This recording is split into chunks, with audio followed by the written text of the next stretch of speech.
까지의 말씀입니다. 신약성경 375쪽 야고보서 5장 1절에서 6절까지 말씀. 하나님의 말씀을 한 절씩 교독하겠습니다.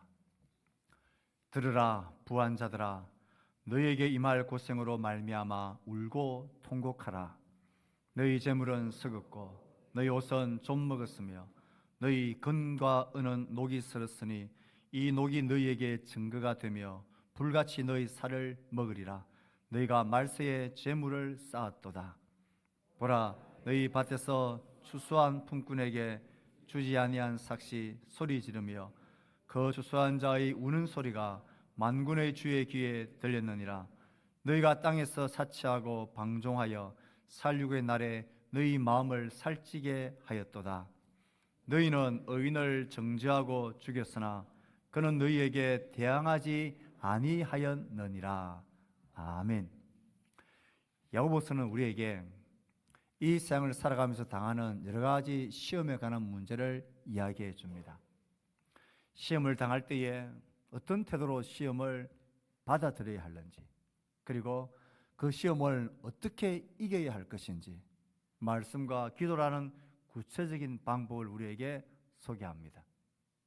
그리고는 2장부터 우리의 일상 속에서 쉽게 당하는 중요한 시험의 유형들을 말합니다.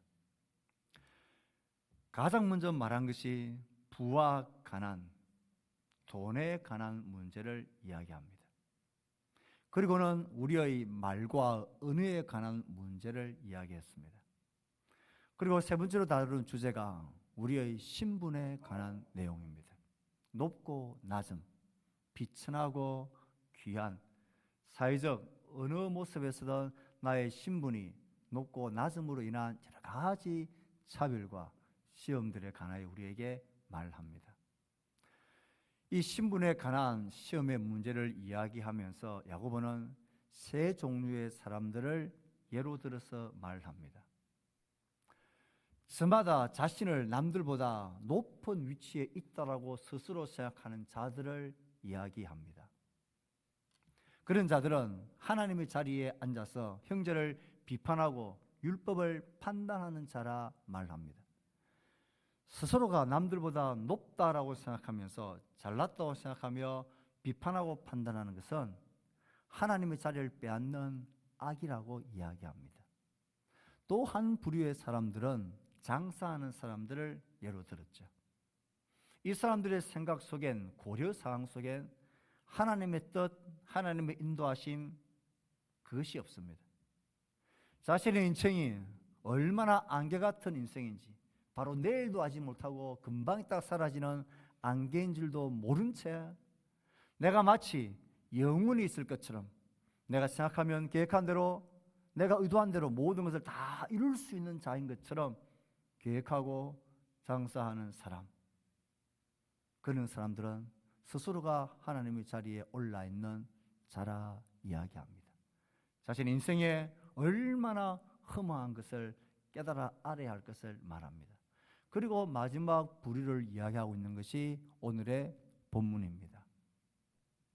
오늘의 본문에서는 남들보다 높은 자리에 서서 비판하고 판단하고 하나님의 뜻과는 상관없이 자신의 능력과 계획과 열심과 자신의 어떤 힘을 통하여 장사하고 많은 부를 이룬, 부를 축적하는데, 부자가 되는데 성공한 사람들에 관해서 이야기합니다. 왜 이것을 세 번째로 중요한 결론으로 다루고 있습니까? 예나 지금이나 어떤 종류의 사람이 자신이 남들보다 낫다라고 생각할까요? 어떤 종류의 사람들이 내가 너보다 높은 위치에 있다라고 남들을 다 아래로 쳐다보는 사람들일까요? 뭐니 해도 머니를 가진 사람, 돈을 버는데 성공한 사람, 속칭 말하는 부자인 사람들은 그렇지 못한 사람들보다 나 자신이 언제나 높은 위치에 있다라고 생각을 합니다.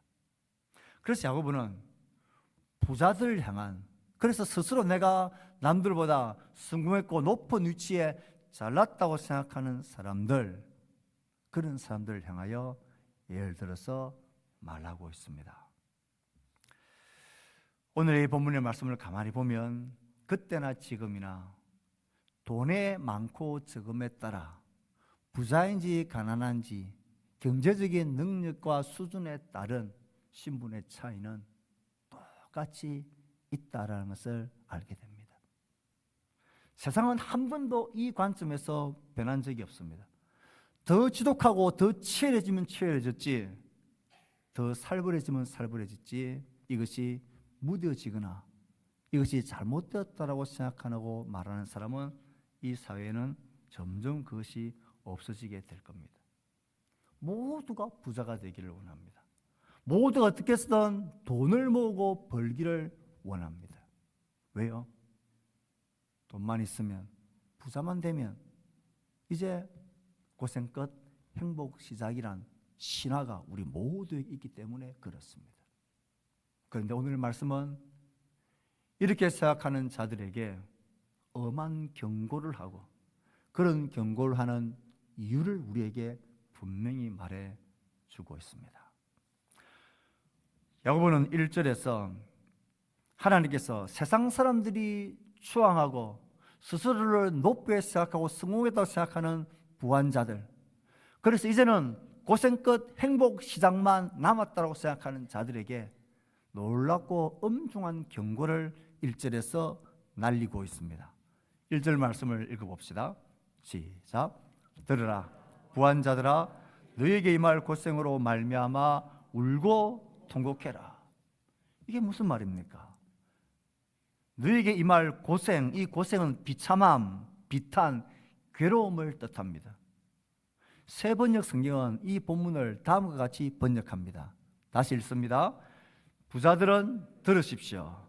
여러분에게 닥쳐올 비참한 일들을 생각하고 울며 부르짖으십시오. 세상에서 부자된 자들이 스스로 생각하는 것과 그 부자된 자들을 추앙하고 흠모하는 우리들의 생각하는 것, 그리고 부자되고 많은 재정적인 부를 가지려고 그렇게 애쓰는 모든 인생들을 향하여 세상이 말하고 있는 그 관점과 그 판단과는 너무나 판이한 경고를 하나님이 오늘 하시고 있습니다. 부자만 되면, 돈만 나에게 어느 정도 모아지면 이제 고생 끝, 행복 시작이라고 우리는 분명히 믿고 있습니다. 이 고생만 끝나면, 내가 목적한 그 정도까지만 내가 돈을 모으고 벌면 이제는 걱정할 것 없다, 이제는 웃고 기뻐하고 즐길 일만 있다고 생각하는 이 세대의 생각과 신념을 하나님은 정면 도전하고 부정합니다. 부한자들에게 무슨 고생과 고민과 울 일이 있겠습니까? 돈이 없어서 문제죠. 돈 없는 게 죄고, 가난이 죄고, 악이죠. 그런데 하나님은 그런 자들에게 이 말 닥쳐올 비참한 일, 고생이 있다라고 말합니다. 이 고생이란 게 뭘까요? 이들이 한때 잘 사다가 폭삭 물질을 다 잃어버리고 가난하게 된다라는 의미일까요? 그렇진 않은 것 같습니다. 이 세상에서는 돈 많은 사람들이, 속칭 말하는 부자들이 정말 떵떵거리고 아무 걱정 없이 룰루랄라 웃으며 인생을 향유하는 것처럼, 아무 염려 없이 사는 것처럼 보이다가 또 그렇게 죽고 그 부가 자녀 세대에게 이어지는 것을 우리는 보기 때문에 이 말씀이 잘 와닿지 않을 수가 있습니다. 하지만 하나님은 분명히 여러분에게 닥쳐올 비참한 일들을 생각하고 울고 통곡하고 울며 부르짖으며 회개하며 그 자리에서 돌아서라고 말합니다. 지금 울고 통곡하지 않으면 너희들은 장차 닥칠 비참한 일 앞에 심각한 문제에 직면하게 될 거라고 선포합니다. 이 부자들이, 아무 걱정 없어 보이는 부자들이 부자만 되면 고생 끝이라고 생각하는 우리들에게 장차 닥쳐올 비참한 일이라는 게 도대체 뭡니까? 장차 닥쳐올 임할 고생이라 했으니 이것은 아마 이 땅에서 임하는 그런 끝을 보리라고 장담할 수는 없을 것 같습니다. 이 세상이 전부라면 이 말씀은 아마 틀린 말씀인 것 같습니다. 이 땅에 80, 100년의 이 짧은 인생이 정말 우리의 삶에, 우리의 존재의 전부라면 이 말씀은 합당치 않은 것 같습니다. 하지만 이 말씀을 하신 하나님은 임할 고생이 반드시 있다. 땅을 지난 시간에, 지금 이곳에서 보이는 시간 너머에서 반드시 내가 너희들을 심판할 거고, 그 심판의 자리에서 너희들이 지금 돌이키고 울고 지금 통회하고 돌아서지 아니하면 이 비참함을 면할 수 없다라고 선포를 하고 있습니다. 그러니 세상의 부를 향한 세상의 판단과 하나님의 생각은 다릅니다. 세상은 부를 가지게 되면 고생 끝 행복 시작이라 말하지만 하나님은 그게 아니라고 말씀하십니다. 오히려 그 부에 너희들의 마음이 빼앗겨버리고 하나님의 뜻을 거부한 채 그 부에 휩싸여서 살면 그 부는 오히려 반대로 이제 행복 끝 고생 시작의 비참한 일이 너희들에게 임하게 될 것이라 말씀하십니다. 세상은 어떻게 해서든지 부를 성공하고 부자가 되면 그 사람을 지혜롭다고 성공한, 우리가 수왕한 영웅이 됩니다. 그런 자들을 지혜롭고 성공한 자라고 판단하고 추앙합니다. 하지만 하나님은 부 자체에 속지 않으십니다. 오히려 그 부 자체보다도 그 부가 어떻게 모아진 부인지, 그 부가 어떻게 사용되어지고 어떻게 이용되어지는지 오히려 하나님은 거기에 관심을 가지십니다. 그렇지 아니하고 부 자체에만 우리의 관심을 가지고 있는 이 세상, 그런 신념 속에 하나님은 그런 자들을 지혜롭다고 결코 말씀하지 않으십니다. 예수님은 한 부자의 예를 들어서 분명히 말씀하셨죠. 농사를 지었는데 엄청난 소출을 얻게 됩니다. 자신이 필요한 것 그 이상으로 차고 넘치는 풍성한 소출을 얻게 되었습니다. 그가 생각하는 것은 딱 한 가지입니다. 어떻게 해야 될까? 원래 있던 창고를, 그 큰 창고를 헐어버리고 더 큰 창고를 지어서 이 모든 소출을 쌓아두는 선택을 합니다. 이걸 그득하게 쌓아놓고는 그가 자신에게 스스로 어떻게 말하고 있습니까? 그 말하고 있는 그 고백은 오늘 우리 시대의 세상의 고백이자 신념이자 신화이고 믿음이라 할 수 있습니다. 누가복음 12장 19절, 그가 어떻게 그 쌓은 불을 보고 말하고 있는지를 보십시오. 같이 한번 읽어보도록 하겠습니다. 시작. 또 내가 내 영혼에게 이르되 영혼아, 열에 쓸 물건을 많이 쌓아두었으니 평안히 쉬고 먹고 마시고 즐거워하자 하리라 하되. 모두가 이렇게 되기를 꿈꿉니다. 정말 그렇게 부만 있으면 이제 고생 끝 행복 시작이라고, 평안히 쉬고 먹고 마시고 즐거워하는 삶을 살아갈 수 있다고, 마치 이런 삶이 영원할 것이라고 생각합니다. 그리고 이것이 지혜이고 이것이 성공이고 이렇게 되어지는 자를 영으로 추앙하고 모델로 삼고 있습니다. 그런 하나님은 이어진 20절 말씀에서 그 자를 향하여 하나님은 이렇게 말씀하십니다. 20절 말씀도 읽습니다. 시작. 어리석은 자여, 오늘 밤에 내 영혼을 도로 차들이니 그러면 내 준비한 것이 누구의 것이 되겠느냐. 세상은 지혜라고 말하고 세상은 성공이라고 말하지만 하나님은 그것은 어리석음이라고, 그것은 바보 같은 짓이라고, 그것은 멍청한 짓이라고 하나님 우리에게 말씀하십니다. 하나님은 한 번도 부 자체에 관해서 집중하고 부 자체에 관해서 하나님은 목적하지 않습니다.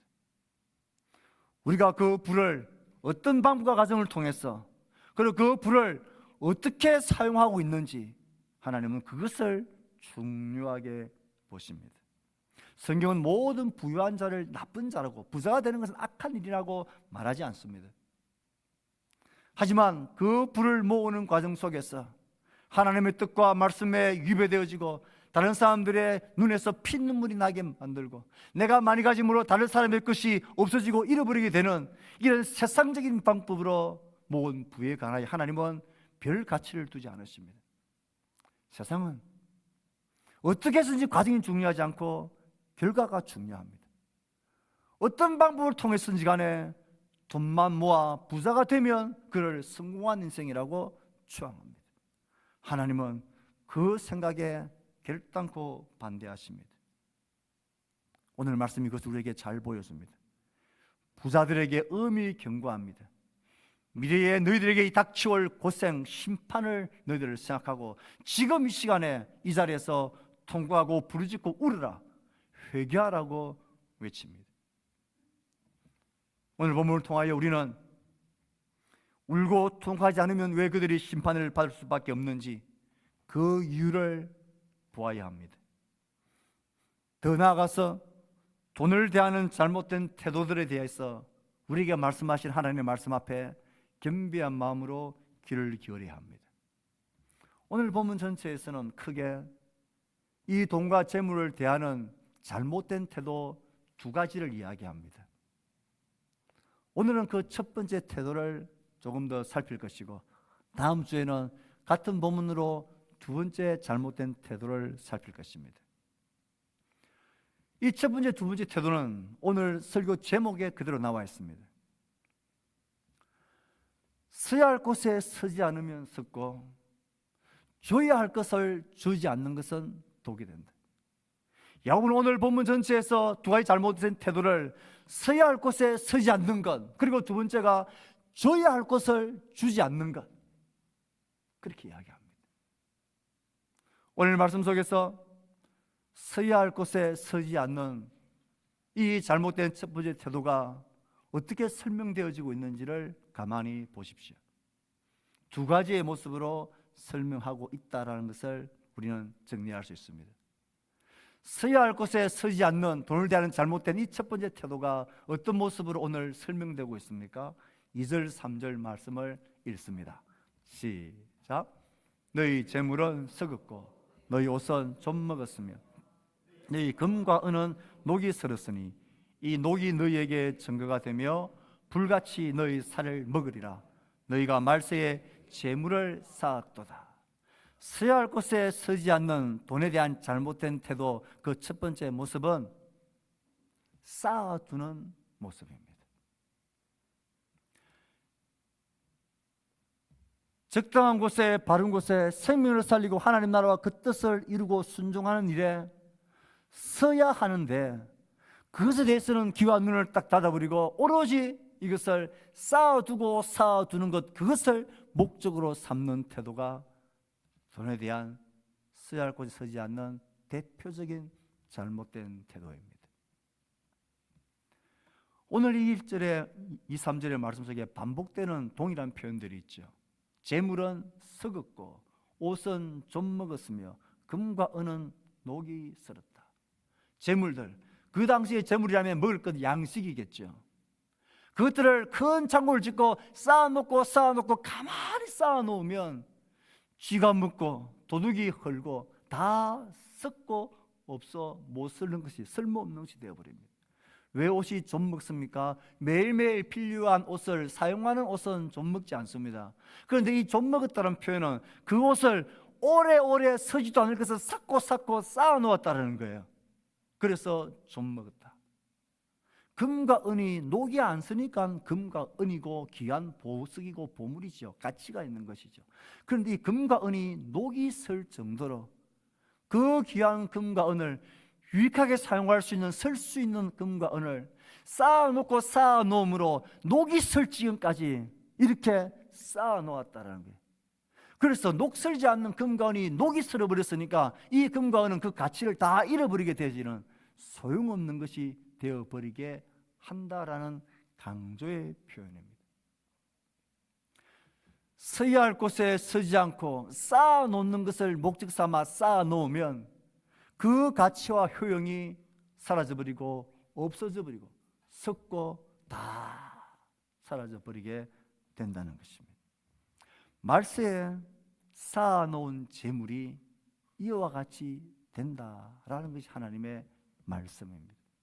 그리고 이 쌓아놓은 그래서 썩고 녹슬고 좀 먹어버린 이 재물은 그 자체가 우리들에게, 그 부한자들에게 강력하고 쌀벌한 증거가 된다라고 말합니다.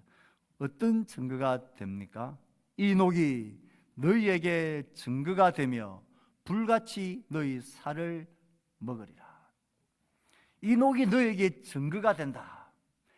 말세에 하나님의 심판의 날에 하나님이 한 사람 한 사람 모든 삶의 삶을 심판하고 판단하실 때에 그가 쌓아놓는 재미로 쌓아놓고 쌓아놔서 녹슬었고 좀먹고 썩은 그 재물이 어떤 증거를 하느냐 하면, 보십시오, 나의 이 재물이 썩은 이 재물의 주인인 저 사람은 자신의 욕심과 자신의 부에 눈먼 사람입니다.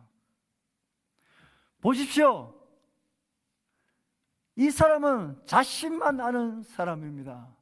보십시오, 이 사람은 이것을 주신 하나님의 뜻과 목적에 대해서 아무런 관심이 없는 사람입니다. 보십시오, 이 사람은 하나님보다 재물을 더 사랑했던 사람입니다. 그것을 증거하는 증인이 된다라는 뜻입니다.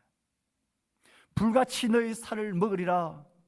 불같이 이 혀가 온 산을 다 태워버리듯이, 지옥의 불을 일으키듯이 그 산호와 썩어버린 재물은 그 사람을 태워버리는, 그 사람을 죽이는 독이 된다라는 것입니다. 녹슬었다 할 때 이 녹은 독이라는 의미를 같이 가지고 있습니다. 옛세계의 잔인한 처형법 중에 하나가 그 죄를 지은 사람을 시체와 함께 묶어두는 것입니다. 그 비참함이 생각이 나십니까? 그러면 자기도 썩어서 죽게 되어집니다. 마치 서야 할 곳에 서지 않고 쌓아놓는 것, 그것으로 기뻐하고 그것으로 만족하며 그것으로 자신의 위치와 성공을 높게 생각하는 그 사람들을 향하여 너희의 불같이 너희 살을 먹으리라 말씀하십니다. 이 말씀은 주축하지 말라는 말도 아니고 자녀들에게 아무것도 남기지 말라는 말은 더더욱 아닙니다. 녹슨 재물, 좀 먹은 옷, 썩은 재물, 녹슨 금과 은, 이것이 없도록 하라는 것입니다. 나의 시대에 나의 의지와 나의 생각과 결심으로 설 수 있고 서야 할 곳에 내가 스스로 결정하고 선택할 수 있는 그때에 쌓아놓는 일에 내 마음을 뺏기지 말고 쓰고 나누고 흘려보내십시오. 교회 공동체를 통하여서 헌금을 통하여서 쓰고 나누고 흘려보내고 내우제 지체들과 우리 공동체의 지체들을 볼 때에 내가 흘려보내고 나누어주는 그 재물과 돈이 그를 얼마나 힘있게 만들고 그를 얼마나 격려하고 그에게 새로운 소망과 살 힘을 주는지 그 기쁨을 누리며 살아가는 것입니다. 그렇지 않고 나의 통장에 점점 올라가는 숫자에 그 숫자가 주는 기쁨과 위로 속에 스스로 속고 있으면 그것은 썩고 좀물고 녹슬었어. 장차 그것이 나를 불같이 삼켜버리게 되는, 하나님 앞에 그런 증거를 하는 그런 재물이 된다라는 말씀입니다. 우리나라 말은 참 재미가 있습니다. 이게 정설인지는 모르겠지만 돈이란 의미도 그렇습니다. 돈, 왜 돈이라고 할까요? 화폐 모양이 동그라서 돈인지, 많은 분들은 재미삼아, 저는 그것이 의원적 출처를 정확하지는 모릅니다. 그런데 돈이 왜 돈이냐? 돈은 이 사람에게서 저 사람에게로, 이 일에서 저 일로 돌고 돌고 돌아, 이것이 돈이라고 합니다.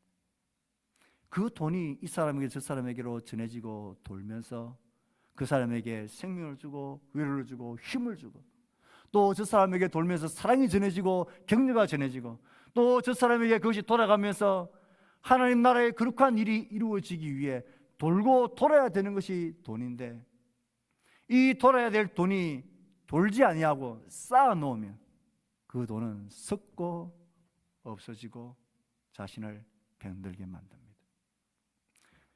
저는 이 김해 땅이 제가 태어난 고향입니다. 제가 이런 부모님과는 달리 어릴 때 농사를 짓는 농부의 집안에서 자랐습니다. 여러 가지 일들이 저는 그렇다고 많이 하지 않았어요. 그런데 늘 기억에 남는 것이 하나 있습니다. 몇 살 때인지도 모르겠습니다.